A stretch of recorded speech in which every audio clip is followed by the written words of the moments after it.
তো hi guys, কেমন আছো তোমরা সবাই? আশা করি তোমরা খুব ভালো আছো, আমিও ভালো আছি। আজকে একটা চলে আসলাম নতুন একটা ভিডিও নিয়ে তোমাদের সঙ্গে।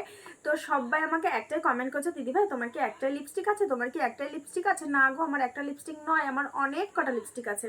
তো তোমাদের সাথে তো কখনো এসব নিয়ে শেয়ার করা হয়নি। তা তোমরা যেহেতু কমেন্ট করছো দিদি ভাই তোমার কি একটাই লিপস্টিক, তো তার জন্য ভিডিওটা নিয়ে চলে আসলাম। চলো, এই দেখো, দেখতে পেয়েছো?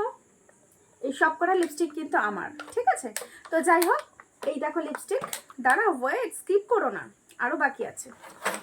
এই দেখো, দেখতে পেয়েছো? তো এই সব কটা লিপস্টিক কিন্তু আমার। কি বলতো, যেটাই ভালো লাগে না সেই কালারটাই আমি বেশি ইউজ করি। তো ওটা শেষ হয়ে গেলে আবার এখান থেকে নিয়ে আবার মেয়েদের জিনিস, বুঝতেই তো পারছো, লিপস্টিক মানে লিপস্টিক আর কাজল মেয়েদের না সাজলে ভালো লাগে না। আর অনেকের ভালো লাগে, অনেকের ভালো লাগে না। আমার তো খুব ভালো লাগে কাজল আর লিপস্টিক, কিছু করি বা না করি মুখে মেকআপ, লিপস্টিক আর কাজল আমি দেবই। তো যাই হোক, তো আমার এই লিপস্টিকের কালেকশনগুলো তোমাদের কেমন লাগলো একটা কমেন্ট করে জানিও। যাই হোক, আমি জানি আমার ভিডিওটা তোমাদেরকে ভালো লাগবে না। যদি ভালো লাগে আমার চ্যানেলটি সাবস্ক্রাইব করে দিও। আর সবাই ভালো থেকো, টাটা, বাই বাই।